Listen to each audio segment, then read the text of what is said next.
السلام عليكم ورحمة الله وبركاته. الحمد لله الحمد لله الذي جعلنا من المسلمين ورزقنا من الطيبات. أشهد أن لا إله إلا الله وأشهد أن محمدا عبده ورسوله. اللهم صل وسلم على النبي الكريم وعلى آله وأصحابه وأزواجه وذريته أجمعين. سبحانك لا علم لنا إلا ما علمتنا إنك أنت العليم الحكيم. رب اشرح لي صدري ويسر لي أمري واحلل عقدة من lisani yafqahu qawli. Amma ba'd. Pertama-tama kita panjatkan rasa syukur kita kepada Allah Ta'ala oleh kerana kita Alhamdulillah masih diberi kesempatan bagi kenikmatan boleh sama-sama hadir ke surau untuk kita berjamaah, sama-sama menuntut keberkatan fadilat berjamaah, dan selanjutnya kita duduk sama-sama sambil beriktikaf, kita berbincang tentang ilmu. Mudah-mudahan ilmu ini untuk menambah kualiti amal kita. Yang saya akan bicarakan pada waktu ini untuk kuliah ini, yaitu saya ambil dari karangan Syekh Abdul Bara' Usammah bin Yasin Al-Ma'ani yang bertajuk Koreksi Praktik Ruqyah. Jadi dalam hal ini saya akan bincangkan tentang ikhlas. Ikhlas yang dulu saya pernah bawakan dengan tentang ikhlas. Mudah-mudahan dalam keikhlasan ini kita boleh menambahkan kualiti amalan kita, termasuk saya yang bercakap ni, dan kepada tuan-tuan bila ada kemanfaatannya. Sebenarnya malam ni adalah kuliah Profesor Dr. Siddiq. Kerana beliau tak berapa sehat, saya disuruh menggantikan. Jadi kekosongan ini kita gunakanlah sebaik mungkin, walaupun tak banyak, tapi bolehlah menambah sikit-sikit untuk kefahaman kita, niat kita untuk beramal, insyaAllah dengan izin Allah.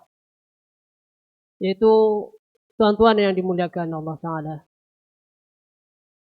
saya ambil daripada seterusnya dengan perbincangan tentang ikhlas, yaitu manfaat ikhlas.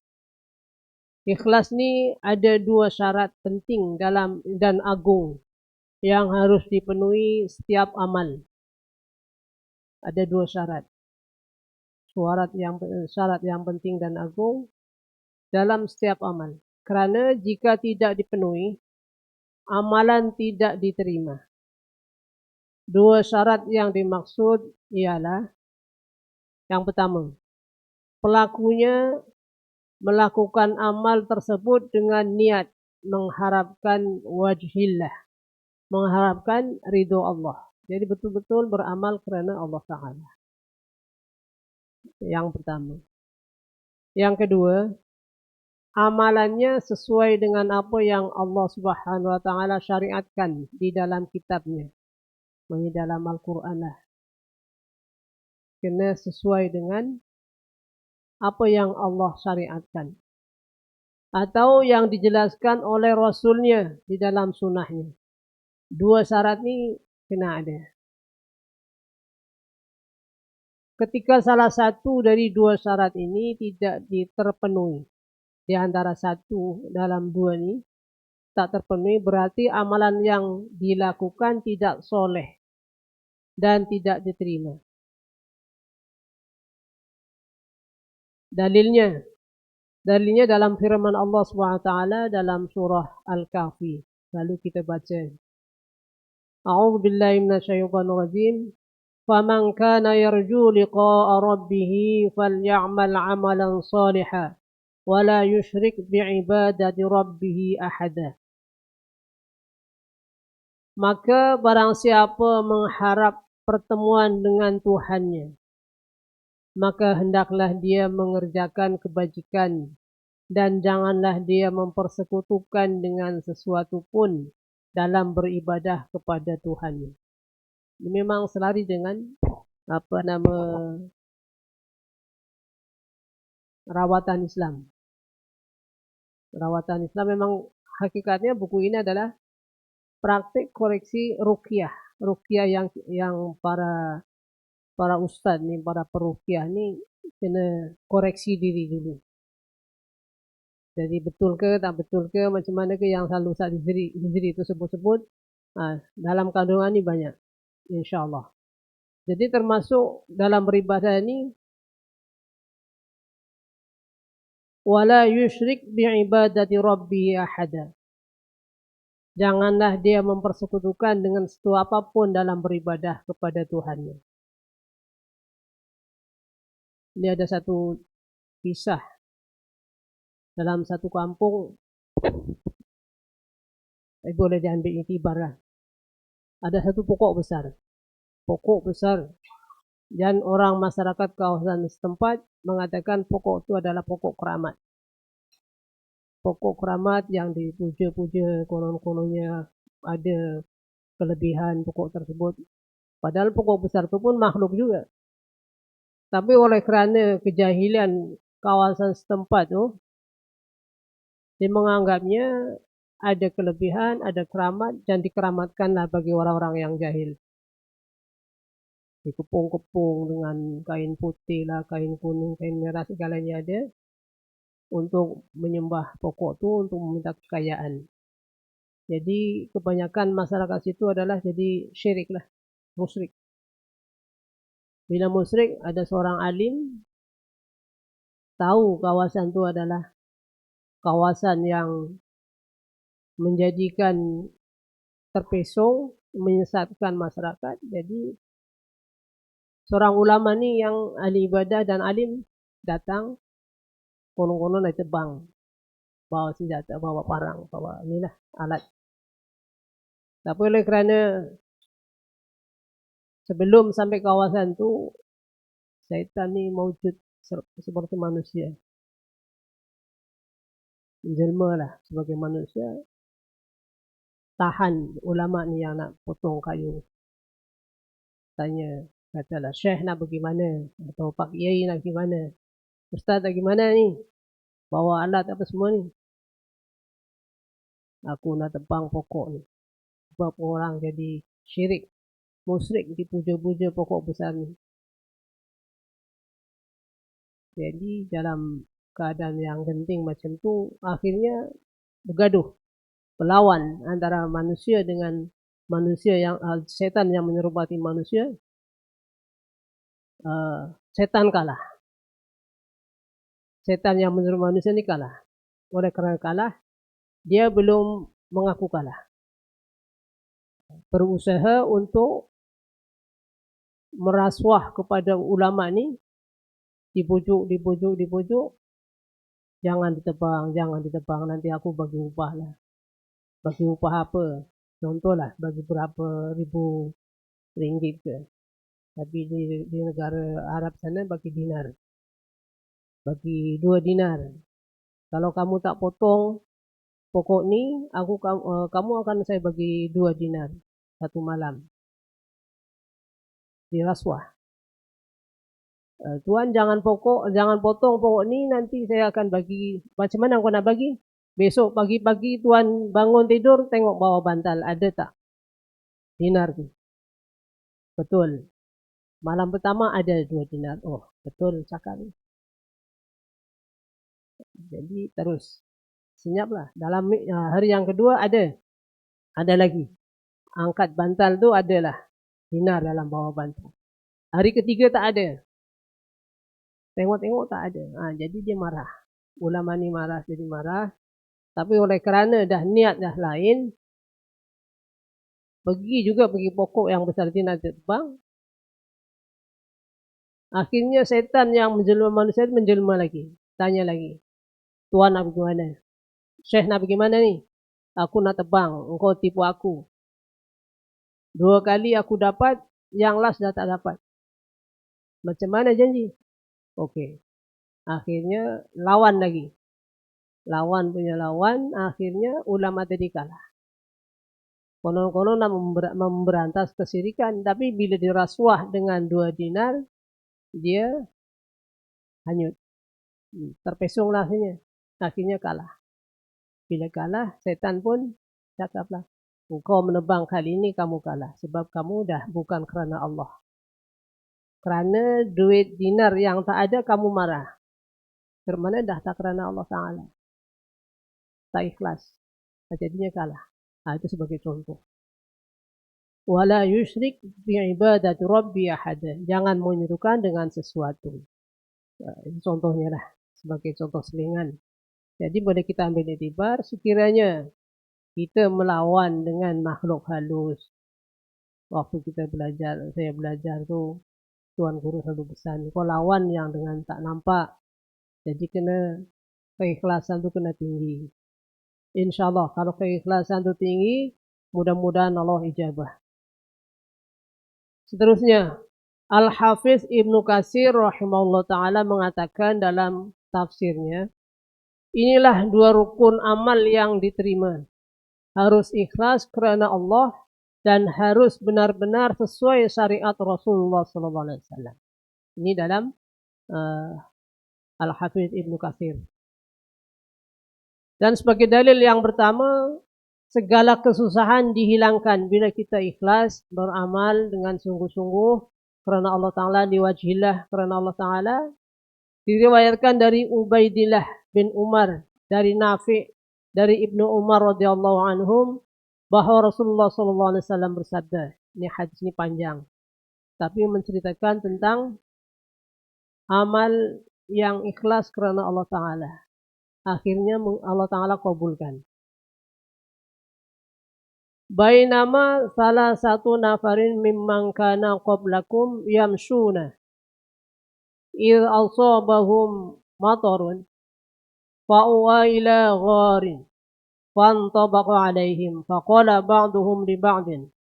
Sebagian itu berkata, innahu wallahi ya haula la yunjikum illa sidqun falyad'u kullu rajulin minkum bima ya'lamu annahu qad sadaqa fihi. Faqala wahidun minhum, Allahumma in kunta ta'lamu annahu kana li ajirun amila li ala farqin min arzin fadhahaba wa tarakahu wa anni amadtu ila dhalika farq fazara'tuhu fasara min amrihi anni ishtaraitu minhu baqarah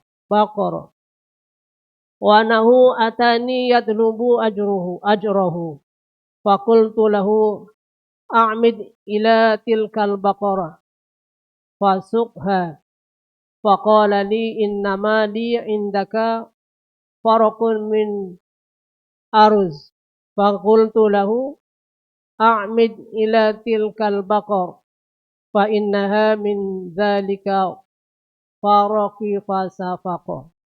Wa in kunta ta'lamu anni fa'altu dhalika min khasyatika fa farrij anna fansahat anhum as-sakhrah. Faqala al-akhar, Allahumma in kunta ta'lamu annahu kana li abawani shaykhani kabiran fakuntu atihima kullailatin bila banin ghanam. Ini hadisnya agak panjang. Tak baca-baca semualah, ini tadi daripada dua. Contoh sinilah. Ketika ada 3 orang sebelum kalian sedang berjalan, mereka kehujanan, lalu mereka bernaung ke dalam gua. Lalu batu besar jatuh di atas gunung, dari atas gunung hingga menutup gua tersebut. Jadi ada 3 orang berjalan, kebetulan hujan. Hujan terus masuk ke gua. Dalam gua, tenang-tenang tiba-tiba ada batu besar jatuh, menutup pintu gua. Sebagaimana di antara mereka kemudian berkata kepada yang lain, demi Allah, wahai kalian, tidak ada yang bisa menyelamatkan kalian selain kejujuran. Kejujuran, keikhlasan. Maka dari itu, hendaklah masing-masing di antara kalian berdoa dengan menyebut amalan yang ia ketahui bahwa ia berlaku jujur di dalamnya. Jadi ketiga orang ini dia akan bercerita, Seseorang di antaranya mereka berkata, "Ya Allah, jika Engkau tahu bahwa dulu aku memiliki seorang pekerja yang bekerja untukku dengan upah 1 firaq beras. Setelah bekerja, ia pergi dan meninggalkan upahnya." Ada seorang pekerja, dia ada seorang toke lah, seorang tuan, ada pekerjanya belum ambil upah, dia dah pergi. Setelah bekerja, dia pergi dan meninggalkan upahnya, belum dibayar. Setelah itu aku mengambil beras. Beras itu, maksud beras di sini adalah padi sebenarnya. Sebab istilah Melayu ini agak susah sedikit. Nah, menerjemahkan padi, beras, ada istilah menir, ada istilah katul, ada istilah las, dia macam-macam istilah. Kata orang Jawa lagi banyak. Dia maksud berasnya adalah padi. Bentuk padi ini sebelum jadi beras adalah masih ada kulitnya, itu namanya padi. Bila pekerja ni dah kerja belum dapat, belum diambil upahnya, dalam 1 firaq. Firaq ni contoh macam 1 mud atau 1 cupak lah. Lalu aku menanamnya, beras tu, padi tu, oleh tuannya tadi, ditanam. Tanam dekat bendang. Hingga akhirnya hasil panenannya aku belikan seekor sapi, seekor lembu. Jadi tuannya tadi buat apa? Oleh kerana dia amanah, jujur. Tadi pekerjanya dah pergi, belum ambil upah, lebih kurang segantang. Bahasa yang mudah segantang lah. Jadi dalam segantang tu ditabur, ditanam, dibendang, di sawah, sehingga dia menghasilkan padi tadi, beras tadi, dibelikan seekor sapi. Setelah itu dia datang kepadaku. Dah lama kemudian dia datang balik kepada tuannya dan meminta upahnya. Lalu aku berkata, "Pergilah ke sapi-sapi, lalu silahkan kamu membawanya pergi." Jadi tadi pekerja tadi datang ke tuannya, suruh datang ke lembu tadi, ke sapi tadi, suruh dibawanya sapi-sapi yang dah membiak. Daripada segantang beras, dibelikan lembu. Lembu itu dah berkembang biak, dah banyak. Suruh pekerjanya itu pergi ke sapi tadi, ke lembu tadi. Ia berkata, hakku hanyalah berupa 1 firaq beras. Dia nak mengambil upahnya hanya 1 gantang padi. Bukan suruh ambil lembu tadi. Jadi pekerjanya pun jujur juga. Aku nak ambil haknya, hak aku aja, satu cupak aja, 1 gantang aja. Tapi tuannya, pergilah ke sapi-sapi itu, ke lembu itu. Aku katakan kepadanya, pergilah sapi-sapi, kerana sapi-sapi itu berasal dari 1 firaq beras milikmu. Ia kemudian membawanya pergi. Ya Allah, jika Engkau tahu aku melakukan hal itu kerana takut kepadamu, maka lapangkanlah kesusahan kami. Jadi batu besar yang menutup pintu gua tadi kemudian bergerak. Oleh kerana amalan baik itu disandarkan untuk Allah Ta'ala, oleh kerana keikhlasan tadi, jadi Allah kabulkan keikhlasan amalan tadi. Oleh kerana dulu ada pekerja bukan lari, dia pergi meninggalkan upahnya dia tak dimakan, tapi bahkan dikembangkan sehingga menghasilkan beberapa ekor lembu. Jadi datang pekerja tadi suruh ambil lembu yang asalnya daripada 1 gantang padi. Oleh kerana kejujuran yang tuan yang macam tu, Allah Ta'ala terima amalannya sehingga memudahkan kesulitan yang batu besar menutup gua tadi jadi bergeser. Oleh kerana bergeser, batu yang besar itu jadi nampak lapang sikit.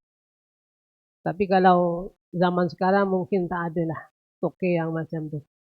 Ada pekerja tak ambil duit lagi untung. Kalau boleh banyak-banyak keluarkan pekerja biar jangan ambil gaji. Nah itu ada. Rasanya ada zaman-zaman sekarang. Kalau yang macam ni dalam hadis ni rasanya susah dapat. Nah, sebab apa? Satu gantang ditanamkan padi, dapat hasil, dibelikan lembu, dan lembu itu membiak. Berapa banyak dia punya kelebihan tu. Oleh kerana kejujuran dia takut dengan Allah Ta'ala, tak nak makan gaji pekerja, lagilah berkembang biak sapi tadi, lembu tadi.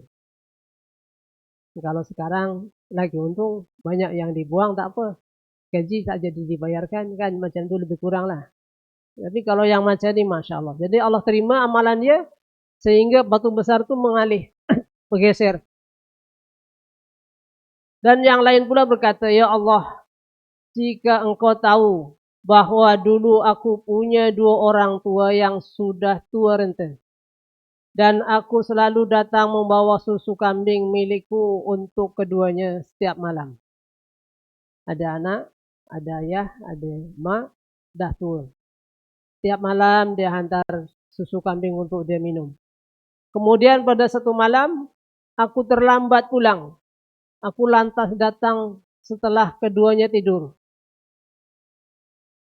Jadi datang juga tapi dah lambat. Tapi sampai ke rumah orang tua dah tidur. Sementara istri dan anak-anakku menangis kelaparan. Anak-anak dengan istrinya tinggal, tak peduli oleh kerana nak berkhidmat dengan orang tua. Namun aku tidak memberi mereka minum sebelum kedua orang tuaku minum. Tapi aku tidak ingin membantunkan keduanya, biar jangan terbantutlah. Tapi aku juga tidak ingin membiarkan keduanya tidur dalam kondisi kelaparan, sehingga keduanya membiarkan minuman mereka. Aku terus menunggu sampai terbit fajar, ya Allah. Jika engkau tahu aku melakukan hal ini kerana takut kepadamu, maka lapangkanlah kesusahan kami. Jadi oleh kerana amalan tadi yang disebut kebaikan, kejujuran tadi, berkhidmat kepada kedua orang tua, lalu batu besar yang menutupi pintu gua kemudian bergeser hingga mereka bisa dapat melihat langit. Maknanya dah nampak terang, nampak lubang tu boleh keluar insyaAllah. Ada 2 orang, ni tadi ada 3 orang. Yang pertama ada pekerja dia pergi sebelum ambil upah. Yang kedua berkhidmat kepada kedua orang tua, selalu memberi susunya untuk minum sampai dia lambat balik ke rumah untuk hantar ke orang tua. Oleh kerana amalan yang mulia itu dia sebut, ya Allah, sekiranya engkau tahu melakukan hal itu kerana takut kepadamu, maka lapangkanlah kesusahan kami. Batu besar tadi pun bergeser. Dan yang lain pula dia berkata, ya Allah, jika engkau tahu bahawa dulu aku memiliki seorang sepupu perempuan yang sangat aku cintai, aku merayunya, tapi ia enggan memenuhi permintaanku. Sepupu yang cantik dirayu, tapi dia enggan, tak mau. Sebelum kau memberinya uang 100 dinar, aku bersusah payah mencarinya hingga aku dapat. Jadi lelaki tadi dia nak maksiat dengan sepupunya, tapi sepupu perempuan ini dia tak nak. Selagi kamu belum dapat 100 dinar. Dan minta duit 100 dinar.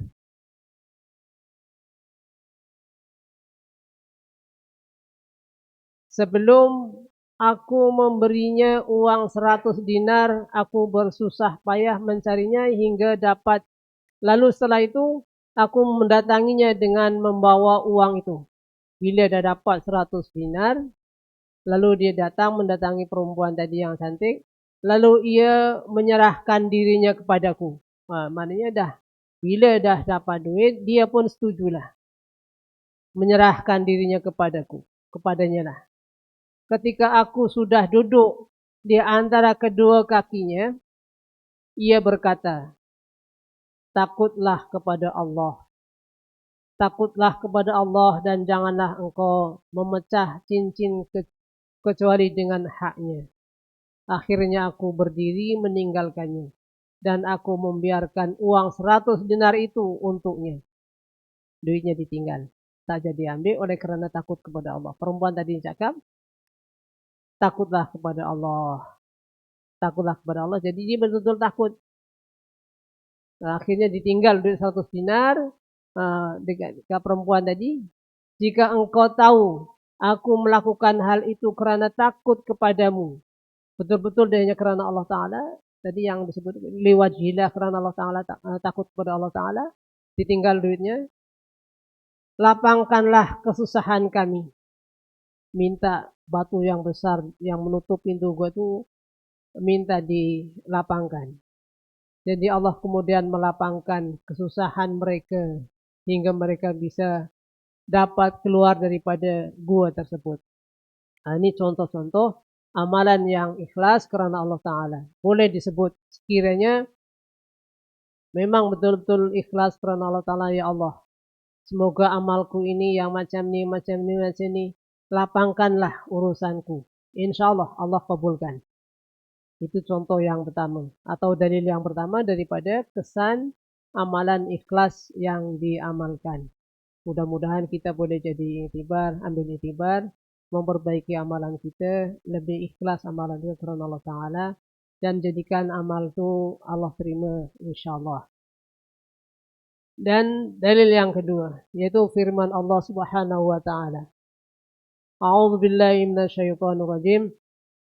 Ya ayyuhalladzina amanu idza laqitum fi'atan fasbutu wadhkurullaha katsiran la'allakum tuflihun. Wa atii'ullaha wa rasulahu wa la tanaza'u fatafshalu wa tadhhaba rihukum wasbiru innallaha ma'as sabirin. ولا تكونوا كالذين خرجوا من ديارهم بطرا ورئاء الناس ويصدون عن سبيل الله والله بما يعملون محيط. Wahai orang-orang yang beriman, apabila kamu bertemu pasukan, yaitu pasukan musuh, maka berteguh hatilah dan sebutlah nama Allah banyak-banyak, atau berzikir dan berdoa, agar kamu beruntung. Dan taatilah Allah dan Rasul-Nya. Dan janganlah kamu berselisih yang menyebabkan kamu menjadi gentar dan ketakutan. Kekuatanmu hilang dan bersabarlah. Sungguh Allah beserta orang-orang yang sabar. Dan janganlah kamu seperti orang-orang yang keluar dari kampung halamannya dengan rasa angkuh dan ingin dipuji orang atau riya, serta menghalang-halangi orang dari jalan Allah. Allah melebihi segala yang mereka kerjakan. Maknanya di sini kita sebut, dan janganlah kamu seperti orang-orang yang keluar dari kampung halamannya dengan rasa angkuh dan ingin dipuji orang, yaitu riya. Maknanya tak bolehlah kita menunjuk-nunjuk karena nak dipuji, nak disanjung oleh orang. Maknanya jadinya tak ikhlas. Bila kerana manusia, bukan kerana Allah, jadinya riya. Kalau riya kita minta pahala kepada orang, ya tak dapat. Sebab yang ada pahala hanya Allah saja. In ajriya illa ala Allah. Pahala itu hanyalah dari Allah saja. Walau macam mana pun kita angkuh, macam mana pun nak dipuji orang, tak ada apa-apa. Tak ada hasilnya. Nah, itulah keadaannya. Contoh-contoh yang amal yang ikhlas karena Allah Ta'ala. Seterusnya dalil yang ketiga.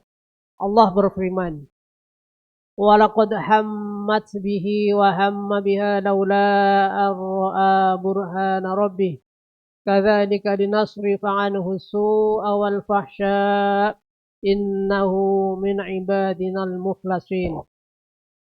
Dan sesungguhnya perempuan itu telah berkehendak kepadanya, yaitu kepada Nabi Yusuf.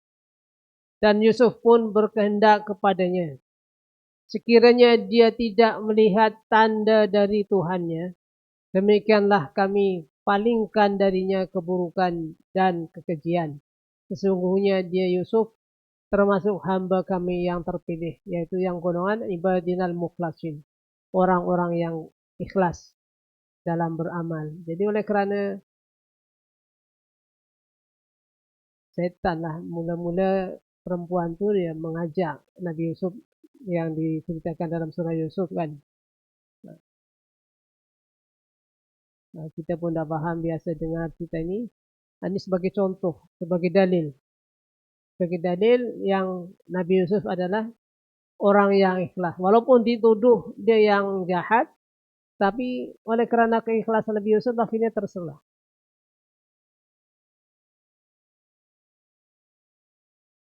Ayat seterusnya, qala rabbi bima aghwaytani la uzayyinanna lahum fil ardi wa la ughwiyannahum ajma'in. Ia iblis berkata, Tuhanku, oleh kerana engkau telah memutuskan bahawa aku sesat, aku pasti akan jadikan kejahatan terasa indah bagi mereka di bumi. Dan aku akan menyesatkan mereka semuanya, kecuali hamba-hambamu yang terpilih di antara mereka. Dari yang terpilih maknanya yang ikhlas dalam beramal. Setan ini dah berjanji dah, minta umur panjang. Qala rabbi ma aghwaytani la uzayyinanna lahum. Dia akan menggoda, akan mengganggu, menyesatkan manusia sebanyak mungkin supaya dia merasakan indah bagi mereka di bumi. Di bumi ini memang nampaknya semuanya kalau bila jalan-jalan yang apalagi bila yang dikelabui oleh setan. Contohlah disihir atau ditenung atau digendam. Setan menghiasi pandangan dia. Semuanya walaupun perempuan tu dah umur 60, tapi dalam pandangan dia masih macam 18 tahun. Atau sebaliknya. Perempuan muda nampak orang lelaki walaupun dah 70 tahun, nampak dia gagah perkasa. Oleh kerana digendam, oleh kerana disihir. Sihir, gendam, tenung, itu amalan-amalan yang syirik lah. Kita tak boleh buat, jangan amalkan yang itu. Memang nampaknya indah. Sebab ada cerita lah. Waktu tu saya pun kenal orangnya, tapi tak payah cerita lah. Cuma tak payah sebut namanya. Dia umur tu dalam dekat-dekat 60. Budak lelakinya umur lepasan SPM dalam 18. Dia kata budak lelaki cakap, Masya Allah, budak perempuan ni walaupun sudah tua tapi punya wajah memang cantik lah, dia kata. Oleh kerana dia mata dia dah diselaputi dengan perhiasan setan, ilmu hitam. Biasanya ilmu hitam lah yang macam tu. Kalau ilmu hak dia tak ada macam tu. Biasanya kalau ilmu hak kita gunakan dengan wudu, melazimkan wudu, jadi wajahnya berseri, anggota badannya bersih, dari amalan-amalan yang soleh lah. Tapi bila janji setan wala ughwiyannahum ajma'in, dia akan mengganggu, menyesatkan semua manusia. Dia boleh saja. Dia di Allah Ta'ala bagi ijabah, bagi makbul. Oleh kerana setan dah dikutuk. Dibaginya. Tapi yang tak boleh diganggu orang-orang yang ikhlas dalam beramal, insyaAllah. Dan contoh atau dalil yang keempat, yaitu tentang syafaat Nabi Muhammad SAW yang diriwayatkan oleh Abu Hurairah. Qultu ya Rasulullah, manis adun nas bi syafa'atika yaumal qiyamah. فقال لقد ظننت يا أبا هريرة ألا يسألني عن هذا الحديث أحد أول منك لما رأيت من حرصك على الحديث أسعد الناس بشفاعة يوم القيامة من قال لا إله إلا الله خالصا من قبل نفسه. Maksudnya aku bertanya, wahai Rasulullah, ini Abu Hurairah, wahai Rasulullah, siapa orang yang paling berbahagia karena syafaatmu pada hari kiamat? Beliau menjawab, aku sudah menduga. Rasulullah SAW sudah menduga. Wahai Abu Hurairah, tidak ada seorang pun yang lebih dulu bertanya kepadaku mengenai hal ini sebelum engkau. Karena kegigihanmu untuk menuntut hadis sebagaimana yang aku tahu. Orang yang paling berbahagia karena syafaatku pada hari kiamat adalah orang yang membaca La ilaha illallah, La ilaha illallah dengan ikhlas dari jiwanya.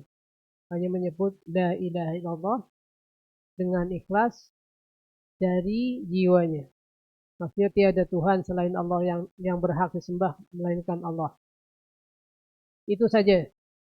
Kata-kata atau lafaz La ilaha illallah kalau kita betul-betul ikhlas karena Allah, itulah syafaat yang paling dekat di hari kiamat. As'adun nas bi syafa'atika yaumal qiyamah. Yang paling berbahagia, yang paling beruntung orang yang mengucapkan La ilaha illallah dengan ikhlas. Cubalah kita kalau tahlil, minta maaf lah, sama-sama kita selalu tahlil kan ya surah. Jadi lafaz La ilaha illallah itu biar meresap. La ilaha illallah, la ilaha illallah. Mudah-mudahan kita boleh melatih diri untuk mengikhlaskan bacaan tadi supaya tergolong yang paling berbahagia di hari kiamat insyaallah. Jadi rasanya itu saja sampai sini dulu. Mudah-mudahan apa yang saya sampaikan ada kebaikan, manfaat kepada diri saya dan kepada tuan-tuan. Kita berusaha sama-sama untuk meningkatkan, upgradekan keikhlasan kita dalam beramal. Mudah-mudahan, walaupun hakikatnya ikhlasnya adalah susah, sulit sangat-sangat. Sebab apa? Setan dia tak akan terima. Kalau hamba-hamba Allah ni dia akan belajar ikhlas, dia akan digoda, akan ditarik sana tarik sini. Sebab apa? Ada dua tarikan di antara malaikat dengan syaitan. Jadi mudah-mudahan kita yang niat kerana Allah Ta'ala kuatkan iman kita, amalan kita jadi yang kuat insyaAllah. Sebab walaupun kita dalam sembahyang tu, ya Allah, iyyaka na'budu wa iyyaka nasta'in, nanti sampai waladhdallin pun dah lari. Lari dia punya ingatan kita, fokus kita kepada sembahyang. Jadi akhir kalam daripada saya, sekiranya ada kebaikan daripada Allah Ta'ala, sekiranya ada kekurangan, yang baik daripada Allah Ta'ala, yang kurang, yang tak sempurna adalah daripada kejahilan saya. Wabillahi taufiq wal hidayah. Wassalamualaikum warahmatullahi wabarakatuh. أعوذ بالله السميع العليم من الشيطان الرجيم. بسم الله الرحمن الرحيم. الحمد لله رب العالمين والصلاة والسلام على أشرف الأنبياء والمرسلين وعلى آله أجمعين. اللهم اغفر لنا ذنوبنا ولوالدينا وارحمهم كما ربونا صغارا ولجميع المؤمنين والمؤمنات والمسلمين والمسلمات برحمتك يا رحيم والحمد لله رب العالمين.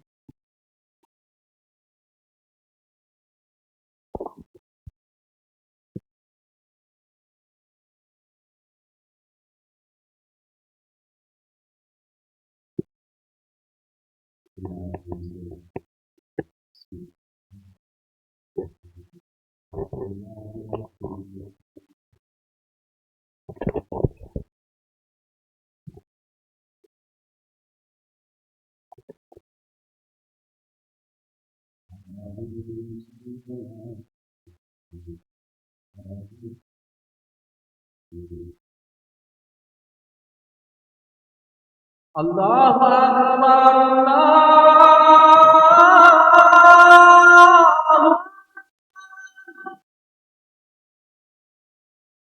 Allahu Akbar.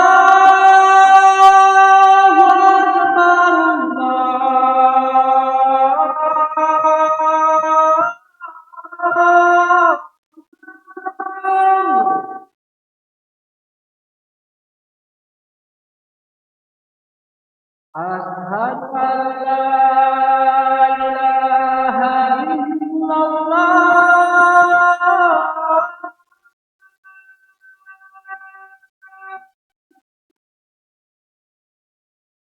Asyhadu an la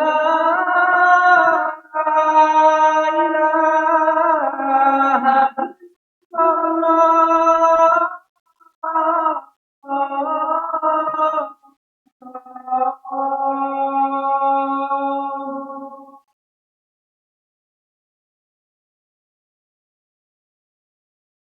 Asyhadu anna Muhammadar Rasulullah.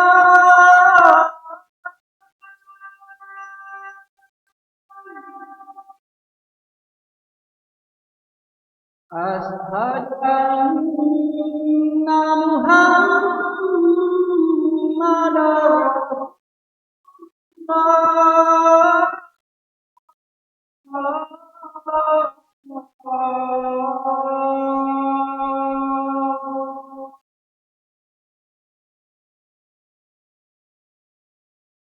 Hayya 'alas shalah.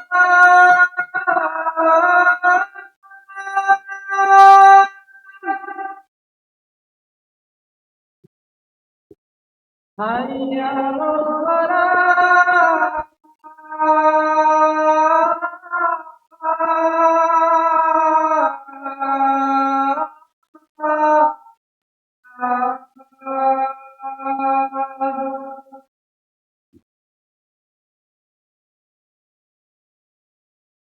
Hayya 'alal falah.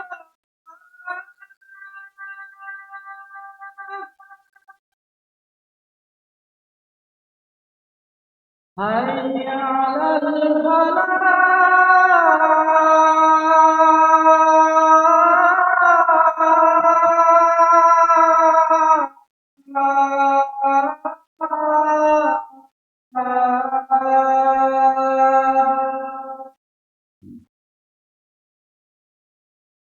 Allahu Akbar, Allah.